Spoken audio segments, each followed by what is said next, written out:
do you think it is to show those videos to like, in terms of when you're getting in front of leads or word of mouth, when they go to see your social media, how big Yeah. of an impact do you think videos and stuff are making?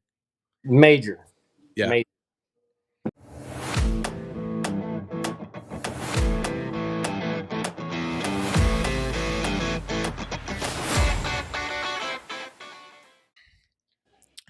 Hey guys, Josh Stockel here, host of the Land It podcast. I've got with me Colton Rains, the owner of R&M Dozer, out of Goliad, Texas. If you don't know where that is, you can join the rest of the crowd. It's a small area, but in a huge territory.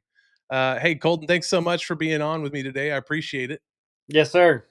So, just get into it first. Tell us about your company. Tell us how you got started. Give us some details. Mm. Well, I've always played on dozers for a long time. When I was a kid, my Mhm. first job was I ever had was shoveling tracks, Okay. and that was not fun. So Yeah. learn to operate them fast. Yeah, move from, manual mode with the shovels to all of a sudden now we got some machines to do the heavy Yes, lifting. sir. Yes, sir. Yeah.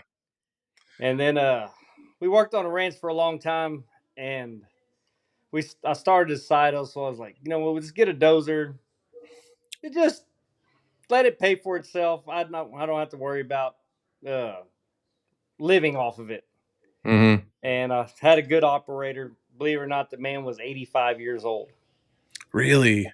and he showed up every day for 10 hours a day. Never Like, he complained. but he, like, kept up, like, he got Yes. in, got to work, there wasn't like, "Hey, could you maybe move a little faster?"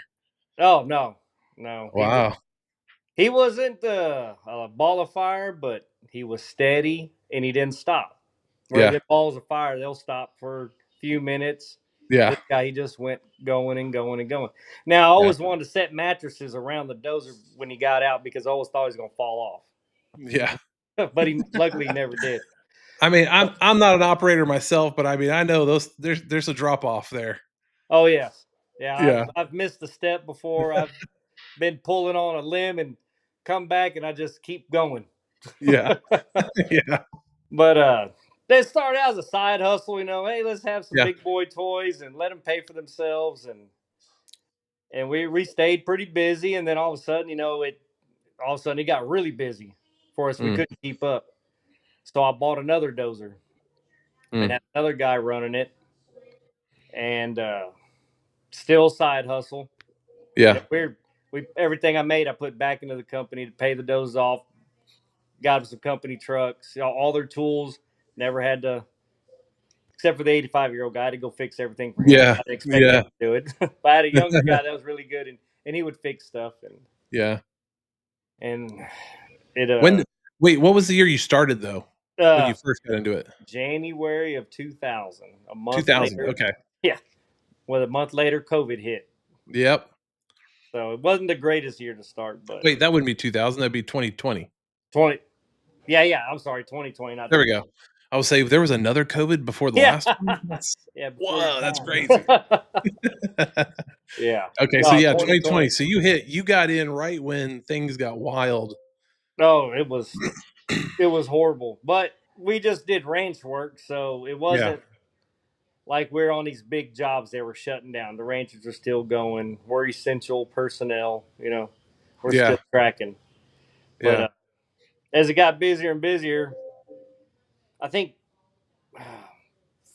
at one time I had four dozers operating, one scraper, a track hoe, and two skid steers running at one Okay. time.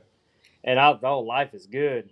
Yeah, Most of it, I rented most of it just because I didn't think it'd last. And but it went on for like 6 months like that, and slowly, it got slower and slower. Luckily, I know people that are retired and they would come run the equipment, or some young people that just needed a job for a little while that were pretty good. yeah. I always hated to promise somebody the world because I know the job is going to fall off and I can't pay him a 40-hour Right, week. right. And well, then the people I was working for, they passed away. Unfortunately, I'd known those people for 20 years, but they passed away. The kids decided to sell the ranch. They said, Colton, we'll see you later. Yeah, So now I have to live off of this. yeah. And at that time, we were busy, and then it's like we hit a brick wall. We had Mm, nothing. mm. I had to let everybody go except for one guy. I sold all my company vehicles and everything. All I Yeah. had was my equipment left, and then I kept one guy. I take that back. I kept one guy because he's really good and really dependable, and me and him just been running the show from there. Yeah. And there's times we can't keep up. Like right now, a buddy of mine from college, he's works in the oil field, but for some mom and pop companies, but they're not doing anything. So he's running my skid steer for me. Nice. Nice. Yeah. How are the And, jobs right now? oh, they've been here lately. We were kind of slow, and then all of a sudden, the last 2 months, we can't keep up.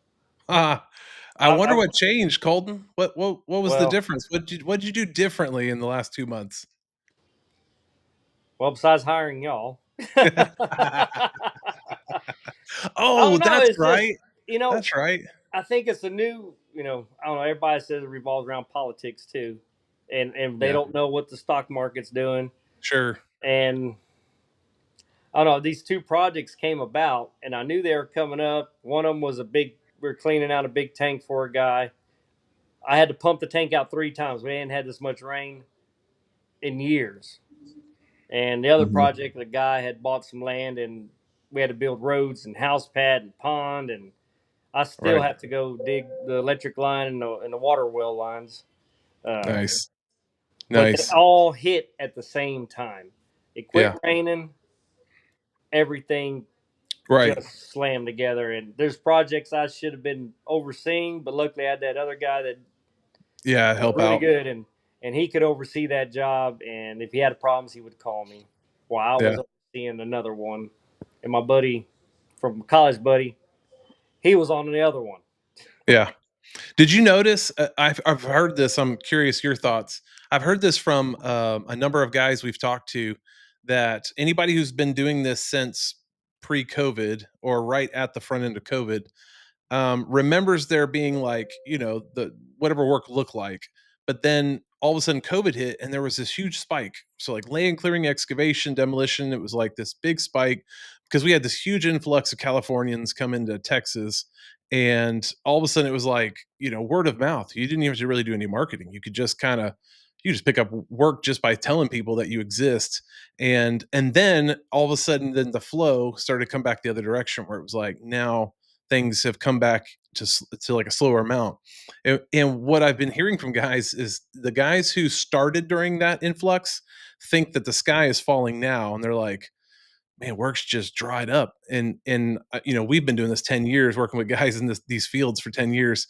And so I like to remind them, like, well, you weren't here pre-COVID, this is what we just call normal. Like this is just where there's just seasons, and sometimes it's Oh busy, yeah, sometimes it's slow, but you have to put in the work on the marketing side as well to get in front of people to let them know that you actually exist. It can't just be word of mouth only. Like you have to actually get in front of folks in different forms and different ways. So like you came in right there behind COVID, and I would assume you had a really good season right after that big influx. oh And then yeah, things have gotten a little bit slower, right? Before we started doing marketing a few months ago, right? yes sir, Like, is that been your experience too? You've seen that flow of work? yes sir. And in certain parts of the year are slower. Like sometimes, like December, either we're going to be slow. November, December, either we're going to be slow because Yeah. people are don't want to spend any more money, Right. or they have a bunch of money to spend, and we're 100 miles an hour Right, fast right. as You we can got go. some that are yeah, it's interesting because we see that on the residential side. You got some people who are like doing end of the year, Christmas, New Year's type stuff. Sure, they got projects they want done.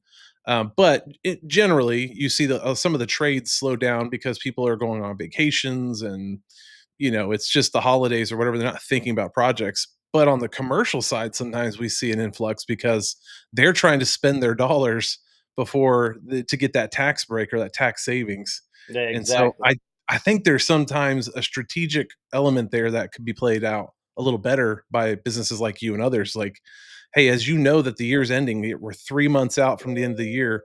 start having some more of those conversations with some of the relationships you've built that are connected to commercial, and see if, hey guys, if you looking at getting some sort of tax break on this, like maybe now's the time we either spend it and then we do the work in the off season, or we just do the work now, either way. But finding a way for them to pay you before that end of the year so they can apply that when it comes tax time come February. I've seen Yeah, that really work out well for some guys. I think it's really good. and I've had people approach me and go, "Hey, we want to do this, but you can't get here right now." I said, Right. "I can be there like February." Yeah. Well, we need to spend the money now. I said, Yeah. "Write the check. Write it. Yeah. It Get the check." counts. Yeah. Either Get that, the or I get the tell check them, written, and then we'll put the calendar together. "Yeah." I said, "Write me a check." I guarantee it. Most of those are people that I've known for a long time, so they know I'm going to show up. Yeah. Yeah. That's good. And that's helpful that they, the relationship piece, the referral piece, there's a trust level that's there. Even for our business, when we get referrals, it's the easiest sale because there's already a trust level because they got referred. Yes, But sir. when you're doing marketing and now you got new people who don't really know you, they never knew you existed, they just started finding you, they're doing their homework, they trust you enough to get a quote, but they still don't have that level of like, oh yeah, yeah, you're good for it. I know Hmm. so and so referred you, so I know you're good for it. Hmm. There's a little bit more work there in building that trust piece, I would imagine, Oh, yes, for from sure. those kinds of deals, those kinds of leads that come in.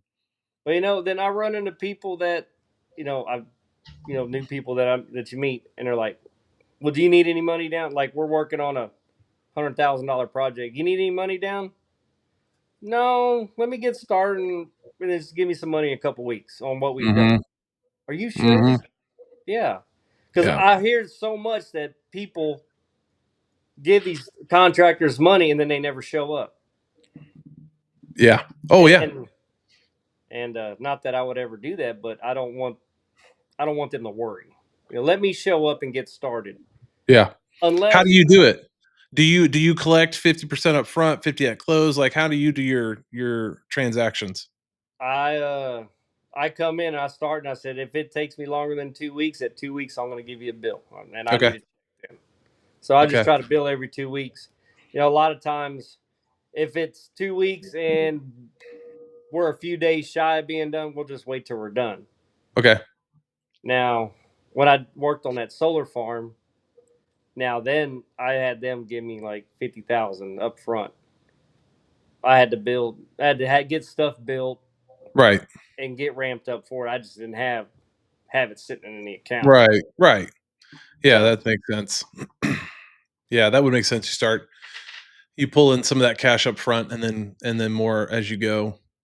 What are your what types of jobs do you get called out the most for? oh, brush clearing Yeah.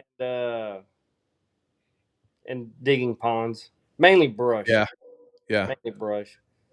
Yeah, Some. I mean, everyone's got brush, only Oh some yeah, have ponds. as much as I hate weed satch, it keeps me busy. Yeah, it's true. It's true. And that, you and I, we're both in Texas. I'm in the central Texas area too. We see this all the time. Drive around and everyone's got it.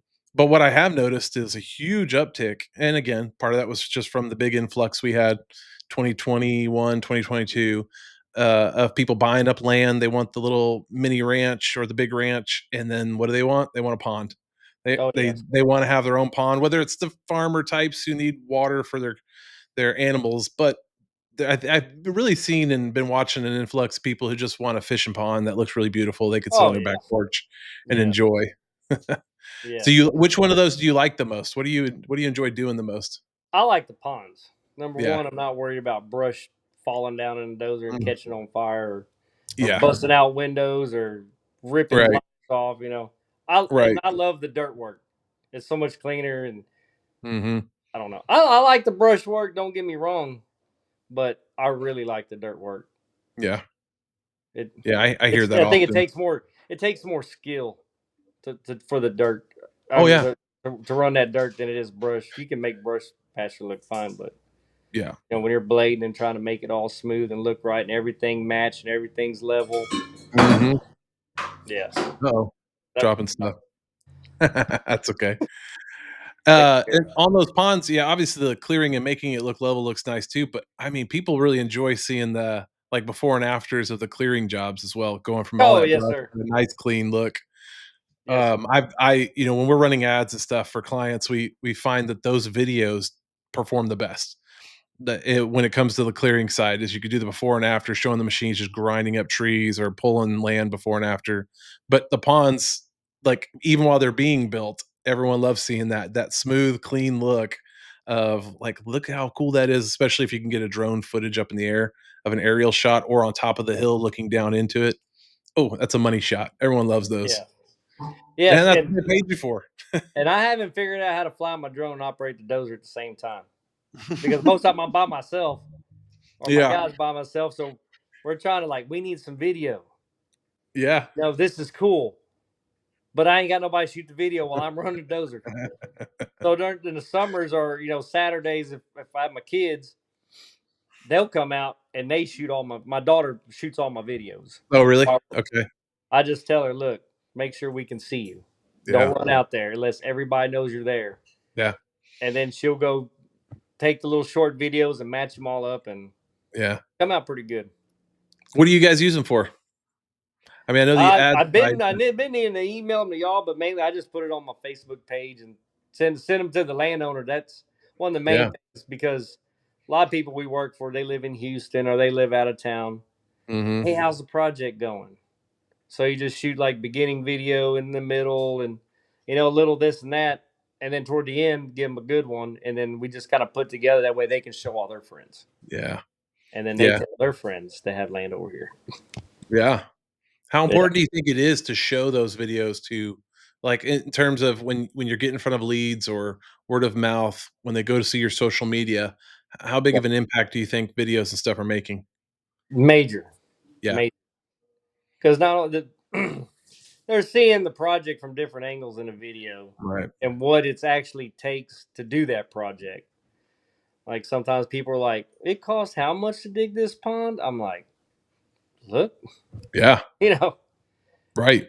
When I'm giving an estimate, I was like, I'm not 100% how this is going to dig out. This could be solid, hard ground, or we could dig it a day. It may take a week. I just Yeah. try to give a nice round number of what they should expect, and uh, and then like go from there. Yeah. Yeah, it's something that so I'm gonna let you in on a little secret, something we're working on in the background. Don't tell anybody else. This is just me and you talking. But I think I'm watching the landscape of marketing, not just for marketing agencies, but even for our clients, is shifting. I think over the next 5, 10 years, I should just say 3 to 5, but for sure, even further out, stuff like AI search is ramping up. Which AI search is not just like Google search is just using keywords, right? With websites and map listings and things.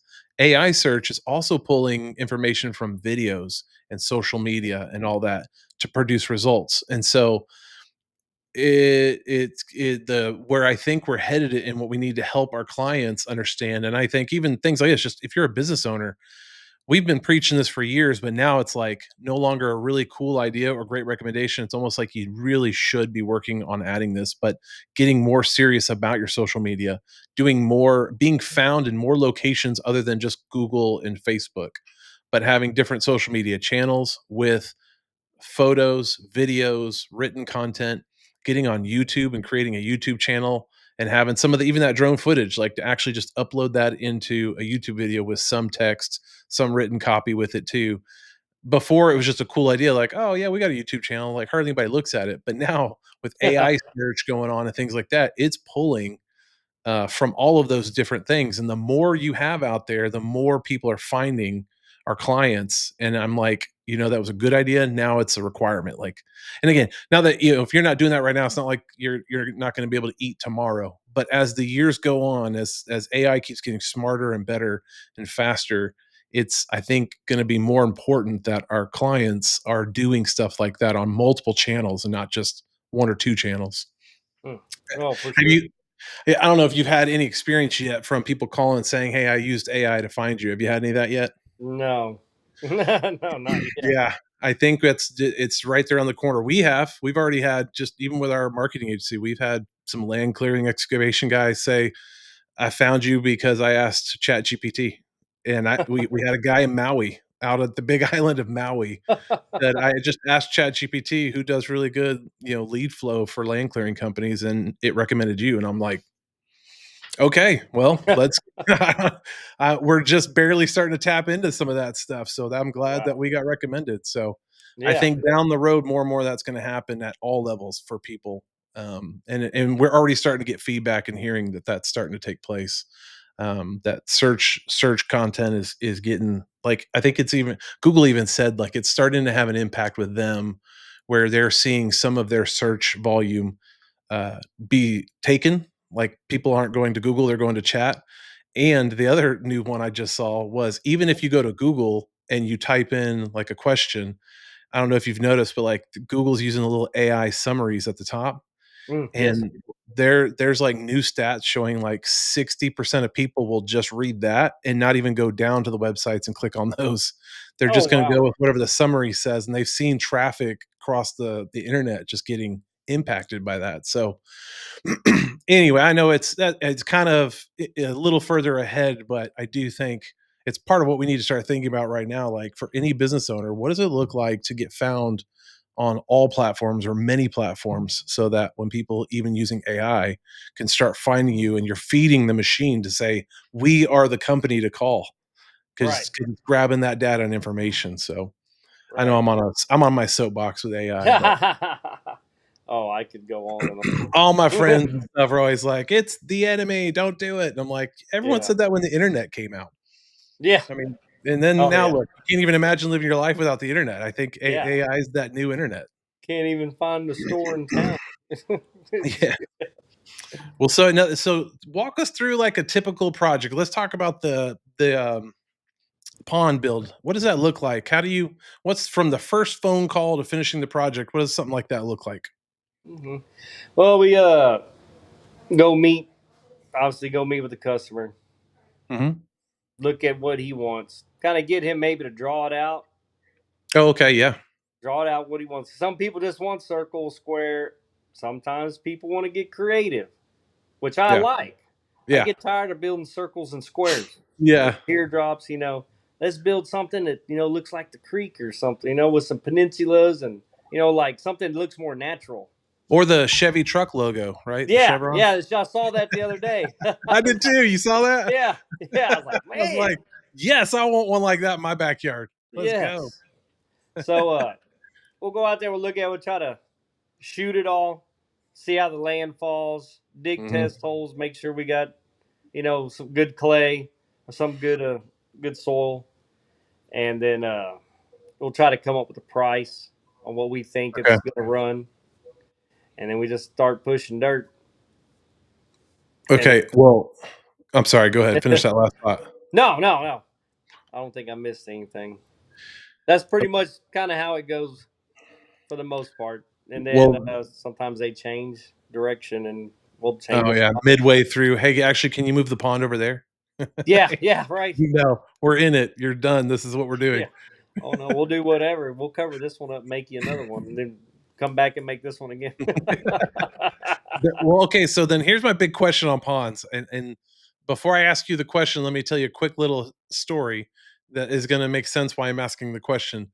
I used to work for the city of McAllen, Texas. I worked for the Parks and Recreation Department, and our government spent, I don't remember the number, but a lot of money building a big lake pond for the city. And they spent all this money, took however long it took to build it, and within a month or two, the water had sunk through the bottom and was gone. Oh. All the water drained out the bottom of the pond, and the word on the street was they didn't line it. Now, so is that a thing? Is that Yeah. something that you have to think So about, and how do you make sure that yes, doesn't happen? for sure. Like nobody can guarantee a pond's going to hold. Yeah. If you're just using dirt, because Mhm. I think out of all the ones I built, I think there's two that didn't hold water. One, I told the guy, this is nothing but caliche down here. We'll never get it to hold unless you line it. He said, I don't care, dig it anyways. Well, Okay. Whatever. Okay, a Yeah, seasonal pond. That's what it yeah. is. So when we're digging, we know where the clay's at, and because we Okay. dig all of our test holes. So we'll take all the topsoil and push it to one side, and then we'll start digging. We'll get the clay. We'll start piling it to one side. That's Now let me back up. That's if we know the clay stops at a certain point. Okay. Okay, so we'll dig the clay and pile it up. Then we'll dig the rest of it, make our dam, Mm-hmm. and if we need a dam, sometimes it's flat. But we'll make our dam, and then we'll start pushing the clay back in and line it. I try to line at least 18 to 24 inches thick, Okay. and then even all the way up the dam. So that's the Pack it. liner that we're talking about, right? That's That's the the clay liner. that lines it to keep the water from just sinking into the Yes, ground, right? Okay. yes, sir. As a matter of fact, It's I good went lead. to a customer the other day. I got to do a bunch of work for him, and we built him a 1 acre pond. And he told me, "Oh, it's black gumbo clay, all 20 foot down." Oh wow. I was like, "All right." Well, it was a 15 foot right here. Yeah. Over here, it was 6 inches No down. way. Yeah, yeah. On a 1 acre pond, on one end, it went, it went 15 foot. On the other end, it went 6 inches. That's how drastic the ground changed. Wow. Well, we dug it all out and lined it all. The only water it loses is from evaporation. Mm. Well, I I wish I had a friend who's got acreage in it's in South Texas. It's in the Laredo area. It's like right outside Laredo. And he's got like 7 ponds on there. They got 1,500 acres. Big ranch, been in the family for a long time. And it's like a couple of them are year round. It doesn't matter if we've got a drought, they're there. And then there's a couple of them that, come drought season, like they're gone. And Oh I remember yes, asking him like, "Man, what's the difference?" He goes, "I don't know. We didn't like we my parents when they bought this place in the 40s, 1940s had someone build these and they had just assumed that someone just didn't, just dug a hole for one and then did the clay in the other." So, yes, sir. I was like, "That makes sense." But man, we were pulling out some big bass out of Oh those. yeah. Those are my favorite. These little country ponds. Oh man, Oh I yeah. love fishing, so I pull out No, some big stuff. the pond that we got, I think it's almost 2 acres. And let's see, my dad borrowed the dozer for the guy that I was shoveling the tracks on because it was Mhm. across the street. They walked it a D8 down the ditch and then over in our place. I Mhm. remember that. It's solid clay. It's as far down as they dug. I was like, Yeah. man, some of these places, we'll start digging test holes like, oh, the clay's good, and then it's cleachy. Yeah. You got a foot of clay. Oh, it looks good, and it falls out to nothing. Well, what is that what you're looking for with the test holes? Yes, sir. We're looking for caliche, or I mean not caliche, but clay. Just Mhm. good clay to make sure it seals up. Right. So And then if you dig far enough down, you don't find it, you're like, "This is just a bad spot." Even if the yes, owner sir. wants it there, you just tell Yes. them, "Listen, I can put it there, but it's not gonna hold the water." Is that Right. how I that mean, combo goes? and we have options. We can haul clay in, and Okay. that's very expensive. Okay. 'Cause I think was I did that same guy built a 1 acre pond. I dug another one from it, and it was all pretty much caliche. And Okay. but that one ended up being a half acre, and I hauled 45 loads of that black stuff from that tank over to that to seal it up. Yeah. Mm. So just imagine having to truck that down the highway, how much that would Sure. cost. You Oh, know, yeah. And the weight. Yeah. oh yeah, it's crazy. Or Mm. we've experimented with the bentonite, and I've had pretty good success with it if you have like minimal clay to work with. Okay. But on those ponds, I always tells people it's you need to fill it up right away. Mhm. Like run a water line down there, face it up, put some riprap around it. That way it doesn't wash, and just Sure. let it fill up from the bottom up. And those tend to work out good. I had a buddy and we did his, and we spent a lot of money on it, and somebody else dug it. They put all the clay in the dam, Mhm. left all the caliche. Ooh. Yeah. So we made it a little bigger, collected as much clay as we Mhm. could, lined it with bentonite, covered it up with clay, roller packed it all in. And he said, I'm starting to fill it up. He had a 3/4 inch line. I was like, We're gonna be here for a couple weeks. yeah. I told him, I said, hey, dude, right here, this is where all the water runs in. We need to put Yeah, riprap here all the way down yeah, to slow the water down. yeah. It'd be all right. And we got one of them torrential rains over here. It Mm, filled all the way up, and I flew over with my drone, and you could see the water where it yeah, cut, yeah. and all the way And down, gone. Now it's back to man, the bleach pit, and it was holding good, but you get those rains, it just washes out. yeah, I've never figured out a way to stop it from happening, yeah. no matter Mm. how much you pack on it. So my next question I had for you was, do you ever have any repeat customers? And well, Oh that yeah, sounds like a repeat customer right there. yeah, right, yeah. I Hey, hate can that it's you come back repeat off. out? I need you to fix this thing. Yeah, he calls me every once in a while. He's like, hey. We get time, come look at this thing. I said, I just drove by your house. I looked at it from the road, it's still dry. Yeah, yeah, We talked about maybe putting a liner in it. But the only yeah. thing we're I've been afraid hearing of that. is cows stepping on it and ripping it. Yeah, ripping it up. Yep, I've heard of that. Yes. So then on the repeat customers, like what would you say the percentage of your clients repeat with you?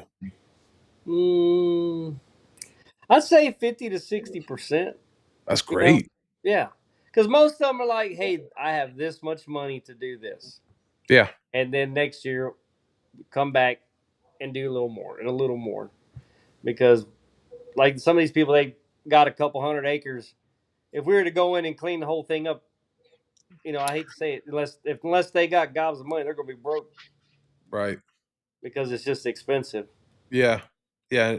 Well, but I'm surprised to actually hear that number, 50 to 60%. That means you have to be doing a good job. I try. Or it sounds like you'd be out of business if you're not, Yeah, right. Exactly. right? Exactly. I can tell you, it literally. I'm almost 45 years old, and it just broke me all the way down. Hmm. I had a guy run me off. He Why? gave me a list of stuff to do. We started doing it, and he lived in Dallas, so I was like, I'm not going to call him and bother him. We have the Yeah. list. He showed up, and we were clearing the fence line, and he didn't know, but I was supposed to work for the neighbors too. The fence line, but that we Mm. were clearing between them, I was supposed to go work for them. Well, we're clearing. He shows up. What are you doing? Well, sir, it's on the list. Wasn't gonna bother. He goes, when you get done with one thing, you call me and you tell. Oh, He said, you know what? You got on that side of their fence. I said, well, sir, I'm supposed to go work for them too. You don't know who they are. I was like, I've known them longer than I've known you. yeah, I tell you say what. I work for them means they called you and you had a convo, right? Yeah, yeah. Yeah. No, I Oh, didn't even need a combo. I was tracking my dozer right through the brush right there where he was at. yeah. He told me, Goodness. well, pack your dozer up and get out of here. I was like, really? Mm. Yes. Because I didn't call him and tell him that I was done with item number one. Mm. I've never run into that. If I give somebody a list of stuff to do, that means don't call me and bother me unless you need to. Yeah, or I'm real clear, like, hey, this is gonna be the long-term list, but let's just do one of these at a time. Like, Yes. I would be very clear with you if I gave you a big list, but didn't want you to do all of it today or Right. this week. Yeah, Yeah. exactly. Well, Yeah. he gave me that. While you're here, you're going to do this and this and this. I was like, all right. Yeah. And where we were at, the fence line was right there. He said, well, I was going to have you do something else. I said, well, that's not even on the list. Yeah. That's goofy. But, those are your one-offs, right? Where someone just didn't communicate well and all that, but still to Right. have 50 to 60% recurring is Yeah. is great. Like I imagine different size projects, different scope of work, and sometimes an additional piece to whatever you had already done to begin with, right? Yes. Okay. Yes. Like they Well, have multiple properties, or we're going to clear this. We were going to clear just this. Then I'm like, all right, well, I'm done. Well, how much do we owe you? I'm like, well, this much. Oh, well, go ahead and hop across that dirt road and keep clearing. yeah, Next year, we're going to clear the back, which would have been this year. But this year, they had me pull like 200 acres of brush with a skid steer. And now I'm back on their aunt's place pulling brush and got to fix the road. And poor aunt's 91, just wants to see the creek. before she passes away. Mhm. I'm like, Yeah, first thing we did is make sure from her house to the creek she could see. yeah, Then we'll work out from there. yeah. We did. We had we have, I should say, we have an investment property that me and a couple partners went in on a couple years ago, and it's on a river. And we hired one of my clients to come and do it, and he just cleared. It was an acre or two, but it was a pretty steep slope. So we had them clear. We had them then to bring in topsoil to smooth out that slope because it had some real bad erosion over the years before we bought it. But then we were dummies and didn't like get it done. And we let a year go by and all that underbrush just came right back. Oh And I had to call him, but hey, it's me again. You mind coming back out a second time? yeah. I'm a repeat customer, I guess, because I'm Your stupid. job security. Exactly. And he had no problem. Like, sure, if Yeah, you want to do it year yeah, 3, we could do that too. If you wanted to like yeah. just keep Go ahead, letting it book me grow next up. year. And so, Well, yeah, I imagine you've got some of those, and then you probably have some other bigger projects and stuff that are just different size and scope, which is really cool. So, which makes me wonder too on your equipment. Like you said earlier, you have multiple different pieces of equipment. Do you prefer to own all your equipment, or is it rental something that you lean into? it depends. I'll like when it's like if it's an excavator. If I need the excavator, I'll like rent it for this job. But Hmm. then I'll call everybody I know to see if they have anything for it, whether they need a pond cleaned out Okay. or I got a grubber attachment for Oh, I it, see. and we'll go pull big weesatch and trees with it. Yeah. So I try to utilize it while I have it. Yeah, that actually makes sense because you're paying the day rate, right, for the rentals on these? It's Yes. a day rate or is it a week rate Uh, I try to get it for the month, for the and month? Okay. because if you just get it for the day, you cannot make any money. Like if you can get a week's out of it, you can make money Good. a little bit if you keep it busy.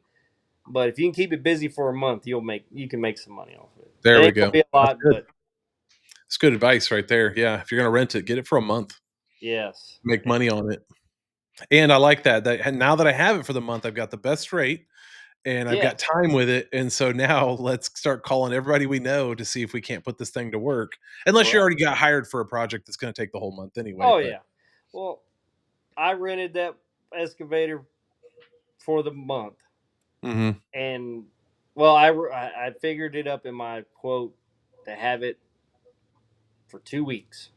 mhm, But that guy told me if you have it for 15 days, it only costs $200 more for the whole mhm, month. mhm. So we finished that project ahead of time. So I was like, well, I got some stuff in my house I need to do. I did that. Right. And then we went to the other big project because we're in a creek and had to lay big riprap down in there. So we used it for that. Yeah. Made money there.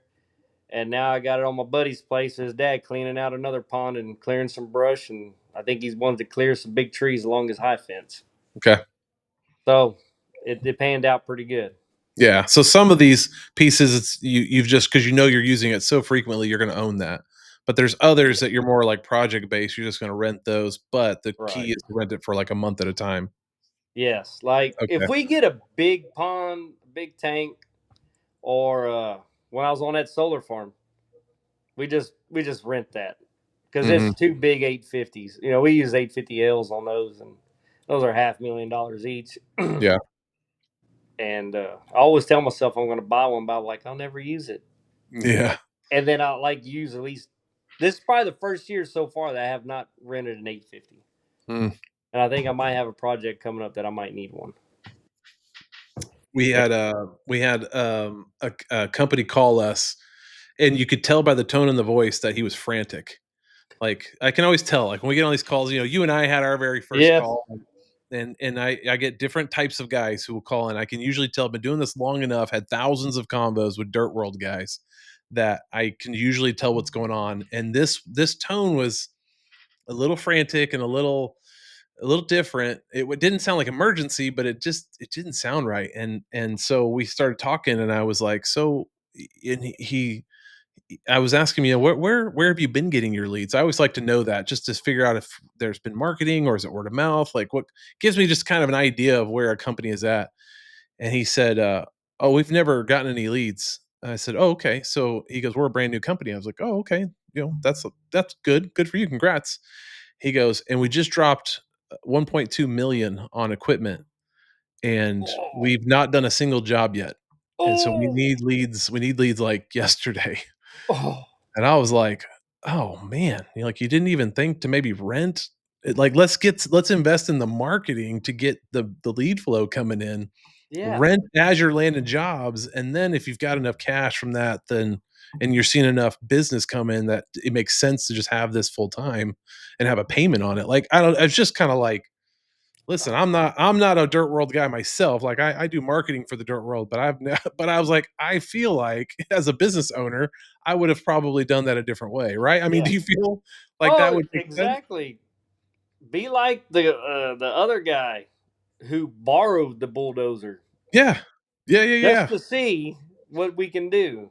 Yeah. Yeah, our client in Midland, he borrowed a dozer for a long time until he, was like out borrowed it, right? Like your friends Yeah, like, "Hey, can I have my dozer back? I've been yeah. watching you drive it up and down Main Street in and out of town, man. What are you doing with my dozer?" Just Right, like making money, that's all. right. Renting you gotta test the waters. Right. Just like we bought the first dozer and I already had a job for it. Mhm. And then I think a few days went by and then we got another one. Mhm. So, I wasn't really worried about it because I could afford the dozer on my own. Sure. But when we bought the second one, it was scary Yeah. because it was a 750 and it only had like 700 hours on it. It Yeah. wasn't even a year old yet. Yeah. So, yeah, that's a big payment. Yeah, you got to test the waters. You can't like a mulching head. Everybody's like, "Do you mulch?" I'm like, "Yeah." Well, where's your mulching head? I said, "I just go rent it." Mhm. Because I don't do mulching every day. I have other friends Right. that do it every day, but Right. I don't want to tear my equipment up that fast. Right, and we got some of our clients, and a good number of our clients do mulching every day, and so that makes sense that they invest Hmm. more in those bigger machines that do Right. that.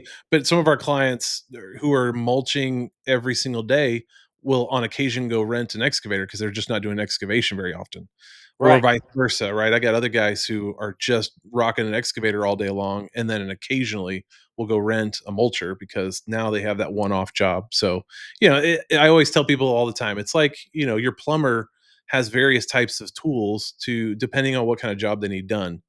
And after a while, they kind of know what they're getting calls for on a regular basis, and then it makes sense to invest in some bigger pieces of equipment, and that makes sense. Exactly. But to just go buy everything out there and then say, "All right, now we're ready for some deals. What do we got coming?" Yeah, It's we like got. you don't Who are even know if you? was that even a piece of machine you're going to use that often. Like I just you know, we'll see what happens there. But Wow. um, one of the things that I always try to do with this podcast and stuff is like let this be valuable to those who are at different stages, and for anybody who's thinking about getting into this, that's Oh, not the way to go. Don't go buy let me all this tell you. stuff. The other day I was ready to give up. I told myself I was gonna go flip burgers at Dairy Queen. I can't handle it. And I went outside to cook hamburgers for my kids, and they kept falling apart. I said, I can't even do Can't this. even do this. I can't even do this. I'm done. Oh man, you want to get into this? You got to know people or have I don't know. Either you know people and you have a golden customer. Like I Right. got friends that have customers that they never leave their ranch. They're there Mhm. every single day, and I'm like, Yeah. if I could find that customer, Right. that would be great. All the lots of Yeah, stress for goes away. sure. Yeah, for sure. It's like more than just a repeat customer. Now it's like it's almost like a day job in of sorts, right? It's like Right? every day I go to the ranch to work. It's just that I work for myself, but they're hiring us out every single day. Yes. But it's hard to scale like that. And so we got companies who are like, hey, I not only do I want to be busy, but I also would like to start hiring new people. I want to start buying new equipment as well. We've still got to find ways to bring in people who don't even know you exist. And that, we talked about that when we first, Hmm. started doing marketing stuff with you and we had our first combos, was that there are other people out there who don't have word of mouth. Like, a plumber, electrician, a realtor, sure, right? There's one on every street corner. But to know who my land clearing guy is or my pond building guy is, like, it's not something that everybody just knows off the top of their head. Some do, but some don't. And I'll say this, I've been thinking about this lately. I may even have referrals. Like, my friends might know somebody that they use. And lazy Josh is still going to pull out his cell phone while I'm sitting on the couch and just Google it. Yeah. Like, I still might follow up with my friends, but that takes extra steps to reach out and be like, "Hey, I'm thinking about doing this." Now I gotta explain why I'm looking for this and ask, "Can you send me over his info and all that?" Or I could just pull up my phone and in 5 seconds, I've got 5 options in front of me. So there's still a good chunk of people who just wanna quickly look stuff up and don't know you exist. And what really is, I have friends or some other people like, hey man, I'm busy. I gave this guy your number. He's gonna call you, Mhm, and you just sit there and stare at your phone for like an hour. Is he gonna mhm. call? Yeah, yeah, They never call. yeah. Maybe I guess they. But even on the Facebook ad side, you got people that are just playing on Facebook and the ad pops up. And they were like, "Oh, well, yeah, now that I'm looking at this, I do have that fence line that needs to be cleared, or I do have some property I've been thinking about doing that. And now that it's in front of me, I feel like taking action and reaching out and getting some pricing." Right. So again, there's just finding multiple channels in different ways and at different times to get in front of as many people as possible. Turns into a numbers game. So if Yes. we can get in front of every 100 people, that's going to turn into one person asking for a quote. Then scale it, get in front of 200, 500, 1,000, and now we're going to keep scaling the amount of people who reach out to say, I'd like to get a quote from you." And Yes, so sir. that's the marketing game piece, that we're working on. But that's where we've seen a lot of companies who've been with us for like 3 to 5 years are like new stages, new stages, new stages. So we want to do that. But I think even for anybody who's not even with us, I would just say all businesses fine if unless you're just super happy with, I don't want to hire a single person. I don't even want to buy another piece of equipment. Then sure, yeah, keep building those relationships. Just get a phone call here and there, and that's great too. That's your Yeah. goal. Everybody's got different goals. I've had a few guys I've talked to lately who are like, "I actually don't want to grow," and I'm like, "I mean, that's foreign to me, but Yeah. I mean, that's just me." But they're like, "Nah," and it usually tends to be my guys who are like in their like 50s, 60s, who are like, I've got a good thing going. Maybe I'm on that one ranch that just hires me all day long, and I get to sit in a machine and put my headphones on, listen to music or Yeah. a podcast or something, and they're just cool with that. They're like, "That's good. It pays the bills, and I'm so good with that." I'm like, "Yeah, okay, cool. We're all at different stages and have different goals. That's all right." Hmm. I'd like to get bigger for sure, but I don't want to be so big that I don't know who my employees are. Right. You know, Yeah. And it doesn't have to be that way either.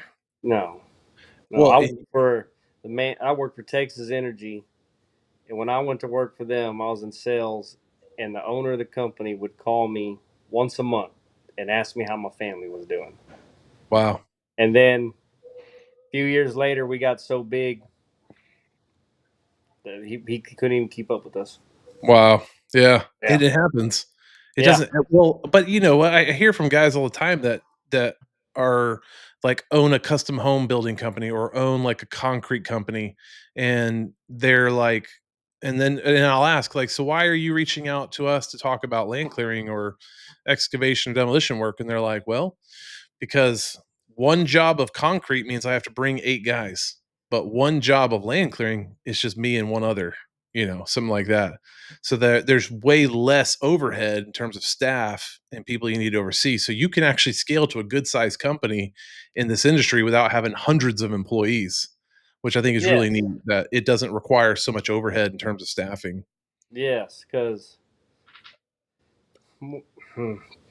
I've had some people do some dumb stuff. Yeah, I'm sure. I mean, like, what were you even thinking? Right. I had one guy tell me, been begging me for a job, and he did good work. Yeah.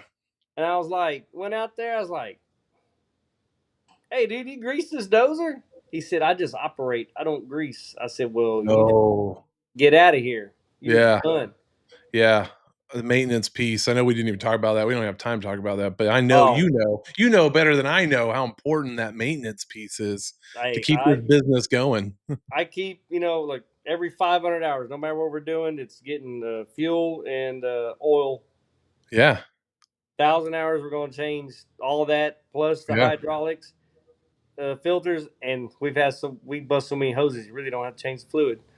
But yeah, change final drives every yeah. 1,000 hours. John Deere says 2,000. After I replace two of them, every 1,000. Every thousand, right? Yeah, that's good word. Yeah. And I was so happy. I had money in my account yesterday. It said, "It's just such a beautiful day. I am so happy." My guy and, calls me, "Hey, the and then yeah, track busted on 750." I knew you were gonna say that. It always seems to happen when things are going Yeah. well. Yeah. Well, then I was like, the track's only got 4,000 hours on. The last Yeah. set lasted 7,000. He sent me a picture. I'm like, oh my God. I had to order, $15,000 for Oh a track. gosh. I'm like, well, we had money. Yeah. I was gonna eat a sandwich. Now I'm gonna go back to the ramen. Yeah. Back to the 24-cent ramen. Yeah. Yeah. Great.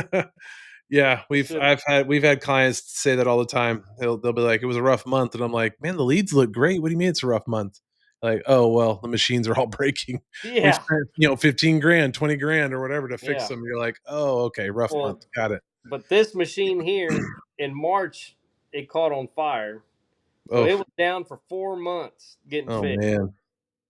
And let's see, it did one, two. This was the third job it's been on since then. Mm. And the track breaks. So what do you do? Like, how do you handle that situation? Like, you got calls coming in, you got people looking for you to do work. You've already taken money. When one or two Well, we ain't machines taking go any out, what money. do you I do? just tell them like, hey, it broke down. Parts will be here. Mhm. We'll be out there to fix it, and we'll just keep going. Mm. Okay. Most of them are pretty cool about it. Yeah. I've never had anybody get upset. The guy did come up to me and tell me, he goes, well, this is why you charge so much. I said, yes, sir. Yeah, This is machines why. aren't cheap. This is why. That Yeah. track, both sides, I understand, it's cat, whatever. They're way more expensive, but 15,000, Yeah. and then I have to go out there and mess with it. Right. I have a mechanic, good friend of mine, and he helps me do a lot of the That's mechanics. good. Yeah, I think that's also another strategic thing is make friends with the repair guys Yes. and in the shops that can work on your stuff and the mobile mechanics. I've been hearing that a lot, that if you can build some relationships there, they're quick to help you out. They work with you on pricing and payments and all that stuff. So I One imagine. 100%. I Right. don't even take the salesman anything for Christmas. I take the parts guy. Yes, right? Yeah, that salesman, he got his commission check, he's Yeah. good, but it's that the Yeah. repair guy, they're like, "I need you on a Saturday. Let's Yeah. go." Let's do it. Nope. And They he's all like, get "Yeah, I they remember all that get stuff Christmas for present." Christmas. Yeah, I love that. Well, we got a few minutes left. I wanna ask a fun question. Well, yeah, I'll have one fun one for you at the end, but one of the ones I like to ask too is, whether it's you talking to your younger self or just giving advice to someone looking to get in this kind of work, like, what kind of advice would you give? Run. Run the other way. No. No, it's just test the waters and get into it Mhm. slow. Don't put yourself in a financial bind Good. Yeah. jumping into it. You know, Yeah. make sure you know what you're doing and always try to be professional. Uh yes, just show mannerism, go to the fair, spend a little money. That always Hmm. shows, that around here if you go spend money at the fair, there's all them big people with ranches. They see who's spending money there. Oh, interesting. Yeah. And you get pick up jobs from that, or Oh, that's just interesting. try to be a good member of society. Like that helps out lots. Yeah. Don't go out there and be all professional here on your job, then go act like an idiot. Yeah. Somebody's gonna see you. They're watching. Yeah. Yes. And they hear about it, and you get a reputation too. I was having a long combo yesterday with another clearing owner here in Texas, and he was saying how there's another land clearing guy in the area, and he's got a terrible reputation for not just in terms of the quality of work, but his quality of work is fine. It's okay, but his personality and the way he talks to people, the way he treats people, and it's like it's really getting around. And I'm like, man, how many jobs has he lost because that's such a terrible reputation? Exactly. Oh, that's Exactly. good. All Well, right, then my just test the waters, get in it slow. Lots of people jump yeah, in head first, and either they're going to get lucky or they're going to lose everything. or they're gonna get burned. Yeah, and I think that's what we were talking about earlier. I think that's a good word. Is just you don't need to buy everything real fast, and a lot of young people right now, it's all about like quick money. So like, let's Yeah, just go fast, let's go hard, let's break stuff while we're doing it. It's like this is a very expensive industry to just go in and go hard and break stuff. Like you don't want to outpace yourself in terms of your cash flow and business coming in. So I think exactly. that's a good word. That's a good word. And always save money for those breakdowns. Wait, I Don't can't think, just get a big old Ford Raptor truck and Porsche for my yeah, wife? no, No? No? Oh, no. man. Let me Man, tell you, Colton, you're no business was fun. great, and I was like, so when I worked at that ranch, they bought me a truck. I always had when I left there, I had a they bought me a brand new dually. I drove it for 3 days, and then they got rid of me. Mm, mhm, But I had a Ford Lariat that I drove for 2 years. It was mhm. always nice stuff, and I now I'm out on my own. Hey, business is good. I went and bought a used nice truck. Yeah. Business went to crap. I was like, Oh, every time I buy something, it turns to crap. yeah. Yeah. So, Ah, but I drove a '95 Dodge Diesel every day yeah. for my job. And matter of fact, if my son would have taken out a bunch of signs headed to the fire when my dozer caught on fire, I'd still be driving it today. Mm. But it's sitting in the shop, Ah, waiting to another be one. wait. And I got the cab over here waiting to put it on. Yeah. Another It's thing such a that good needs truck. repairs. Yeah, it's such a good truck. 30 years never had a dent in it till he drove it. Yeah. I know my daughter's learning to drive right now, and she sometimes it's just easier for her to grab my truck, and I'm like, "Oh, honey, please go easy. Please, please, please don't wreck Yeah. it." Oh yes, So, well, but here's your last question I'll ask you is, what is the craziest thing you've seen on a job site or the craziest client you've worked with?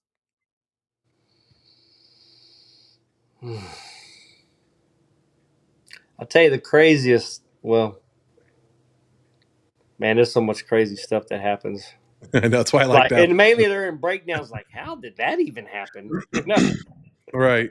I had a client ask me to root plow her yard. What? Yeah, brand new house. A couple mesquite were coming up. Well, when you get Yeah. done root plowing that, I need you to root plow my yard. And the septic system's right over there, so just stay away from it. But that just tears out the whole yard, right? The whole yard. I don't think that it was a new house and it wasn't, you know, grass really wasn't taken yet. Yeah. Root plow the whole yard. I want all that Why? mesquite out of there. What? Yeah. Yeah. Why? And to think that she's paying money for that too. Like, "Hey, I wanna pay you money to come and tear up my brand new yard." Yeah. Yeah. I was nice enough to bring my drag over and drag it all and smooth it out. Sure. Okay, there you go. Okay. Now she can walk on it, but Yeah. still. Walk on without breaking an ankle. Yeah. Another thing, we were rolling a pile. We are in a oak tree mite, and we cleaned up all the yopon and stuff. Okay. And my guy. I walk over to my guy. My guy goes, "Hey, did you see that snake?" And I was like, "No." He said, "Dude, there's Oh, like 10 of yeah. them in this pile." I'm like, "What are you talking about?" Oh. He said they're orange and they're short and fat. I'm like, "Oh, those are copperheads." Yeah. I took off running. He said, "Dude, there was like 10 or 15 of them in this pile." When I was rolling it, they were in Oh, the pile. man. Oh, what? Yeah, No yeah. thanks. No, what No thanks. else? Man, I've taken out a tree and had raccoons fall on the dozer. Yeah, hey, man, I've seen videos of that. That Yeah, seems like a common thing with guys who are doing tree work and stuff. yeah. Like, They'll just, what is like, that? cut a whole tree down, and all of a sudden, these coons just come flying out of nowhere. Yes, I've opened battery box, and I had a huge bull snake sitting there looking me in the face when I opened that. Woo. I took off running and screaming. My kids are Ugh. like, "Dad, what is it?" I stopped. I was like, "Oh, that was just a bull snake." And I said, "Do not tell Not Mr. poisonous. Bland that snake is in that dozer Yeah. because he won't Yeah. run it." Don't tell him. We need him working. It won't work if you tell him. Yeah. Oh, that's good. Oh, that's Oh, good. Well, seen that wild the stuff. joy, Had some yeah, the wild joy of rides. working in the outdoors. I mean, you're gonna see some Oh real yeah. wild stuff like that. Yes. My biggest thing that I like about the whole deal is taking somebody's vision Yeah, and making it happen for them. I love that. That's really what it's about, right? That's why they're Yes, hiring sir. you. They've got something they're trying to accomplish outside with their property, and Yes. to be able to think that you have the tools and the skill set to do that and to do it well. Where at the end they look at it and go, "That's exactly what I was looking for. Thank you." Yes. And every day in this job I feel accomplished. Awesome. Accomplished, and I learn stuff every day. I have friends that have been doing it for years and years and years. Hmm. And they'll always will answer my questions or Mm, come give me a hand or show me, and it's just I don't know. It's just I've been blessed to have good people around me. yeah. Yeah, and some people think that that's by chance, and and yeah, occasionally it is, but you can also work on it and Yeah. look for those people and build those relationships and even define it and say, "Listen, I want you around. Like you help me do better at what we're doing. So come be a part of what we're doing, or keep encouraging me, or whether it's a friendship or somebody that's on your team." I do think that that's huge, is surrounding yourself with people that are going to help push you to be better at what you do. Yes, sir. So, Because I well, always tell them we're gonna do a good job. When they have another party, we're gonna be invited back. yeah. Yeah, yeah, yeah. I like that. Well, Colton, thank you so much for being on today. This is really helpful. I think that there's a lot of good nuggets of truth in here that anybody can take with them and hopefully grow and improve upon with their own business or if they're thinking about getting in. So, thank you so much. Really Yes, appreciate sir. you being You're here. welcome. And anybody listen to the show, we try to put these out once a month. We've got our YouTube channel, the Land It Podcast, and you can find us on all the different podcast areas. But subscribe to our channel. List, get your downloads at the different places like Spotify and Apple, and we'll be back on. So thank you so much for watching and for listening, and we'll be back later. Thanks. Take care.